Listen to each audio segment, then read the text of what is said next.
ان لوگوں کے ساتھ تو گزارا ہو سکتا ہے جن کی طبیعت خراب ہو، مگر ان کے ساتھ نہیں جن کی تربیت خراب ہو۔ آپ سیکھنا چاہیں تو آپ کی ہر غلطی آپ کو سبق دیتی ہے۔ شیخ سعدی کہتے ہیں کہ انسان بھی کیا شے ہے، دولت کمانے کے لیے اپنی صحت کھو دیتا ہے اور پھر صحت کو واپس پانے کے لیے اپنی دولت کھوتا ہے، مستقبل کو سوچ کر اپنا حال ضائع کرتا ہے اور پھر مستقبل میں اپنا ماضی یاد کر کے روتا ہے۔ جیتا ایسے ہے کہ جیسے کبھی مرنا ہی نہیں، اور مرتا ایسے ہے کہ جیسے کبھی جیا ہی نہیں۔ حضرت خواجہ نظام الدین اولیاء رحمۃ اللہ علیہ نے کیا خوب فرمایا کہ اگر کسی نے تیری ایذا کے لیے راستے میں کانٹے رکھے ہیں تو اسے راستے سے ہٹا دے، اور اگر تو نے بھی اس کے جواب میں اس کے راستے میں کانٹے رکھے تو پھر دنیا میں کانٹے ہی کانٹے ہو جائیں گے۔ دعا کرو تو پورے دل سے اور اعتماد کے ساتھ کرو، کیونکہ اللہ تعالیٰ غافل اور لاپرواہی سے مانگی گئی دعا کو قبول نہیں کرتا۔ میں روز گناہ کرتا ہوں، وہ چھپاتا ہے اپنی رحمت سے۔ میں مجبور ہوں اپنی عادت سے، وہ مشہور ہے اپنی رحمت سے۔ فاصلے بڑھتے ہیں تو غلط فہمیاں بھی بڑھ جاتی ہیں، پھر وہ بھی سنائی دیتا ہے جو کہا بھی نہ ہو۔ طنزیہ لہجے، منافق دل، جھوٹے وعدے، لفظوں کے جال اور دلوں سے کھیلنے کا فن۔ اے ابن آدم، کیا تم واقعی اشرف المخلوقات ہے؟ جھوٹی قسم کو ہلکا نہ سمجھو، ورنہ اللہ تعالیٰ تمہیں ہلاک کر دیں گے۔ انسان ایک ایسا غافل منصوبہ ساز ہے کہ وہ اپنی ساری پلاننگ میں کبھی اپنی موت کو شامل نہیں کرتا۔ مجھے قدرت کے ایک عمل سے بہت زیادہ پیار ہے، مکافات عمل۔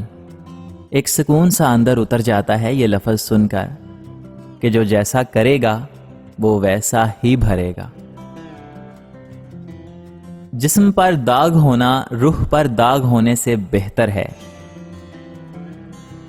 حضرت علی رضی اللہ تعالی عنہ نے فرمایا کہ سب سے بہترین لقمہ وہ ہوتا ہے جو اپنی محنت سے حاصل کیا جائے۔ نیک لوگوں کی صحبت سے ہمیشہ بھلائی ہی ملتی ہے، کیونکہ ہوا جب پھولوں سے گزرتی ہے تو وہ بھی خوشبودار ہو جاتی ہے۔ آپ کے الفاظ چابیوں کی مانند ہیں، ان کا صحیح استعمال کر کے لوگوں کے منہ بند یا دل کھولے جا سکتے ہیں۔ ایک دانشور سے پوچھا گیا کہ غصہ کیا ہے، تو بہت خوبصورت جواب ملا کہ کسی کی غلطی کی سزا خود کو دینا غصہ کہلاتا ہے۔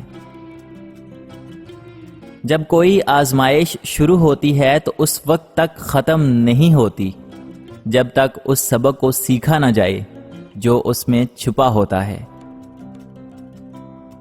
خوشگوار ازدواجی زندگی کے لیے ضروری ہے کہ کبھی خاوند کو چاہیے کہ وہ بیوی سے معافی مانگ لے، اور کبھی بیوی کو چاہیے کہ وہ خاوند کو معاف کر دے۔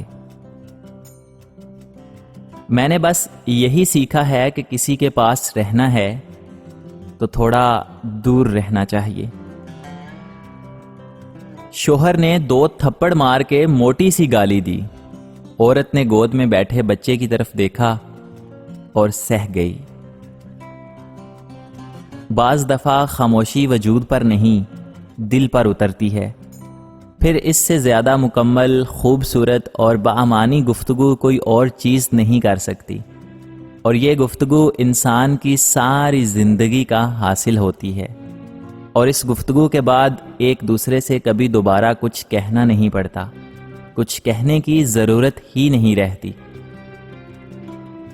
بڑے بزرگ کہہ گئے ہیں کہ ہاتھوں کی لگائی دانتوں سے کھولنی پڑتی ہے، اس لیے یہ مت سوچو کہ آپ نے جو کسی کے ساتھ کیا وہ آپ کے ساتھ نہیں ہو سکتا۔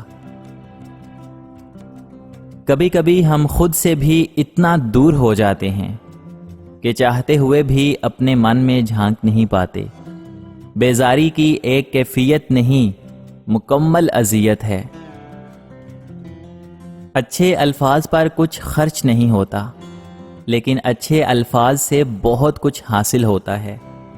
الفاظ ہی انسان کو پسندیدہ یا ناپسندیدہ بناتے رہتے ہیں۔ الفاظ خوشبو کی طرح ماحول کو معطر کرتے ہیں۔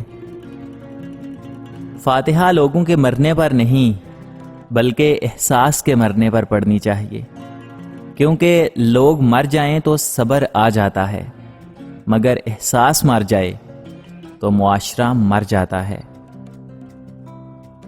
ایک خوبصورت نصیحت: جب کوئی کام تمہاری مرضی کے مطابق ہو جائے تو شکر ادا کرو کہ اللہ تعالیٰ نے تمہاری مرضی کو اتنی اہمیت دی، اور اگر تمہاری مرضی کے خلاف ہو تو اور زیادہ شکر ادا کرو کہ اب وہ اللہ تعالیٰ کی مرضی سے ہوگا، جو ہماری مرضی سے بہتر اور بہت افضل ہے۔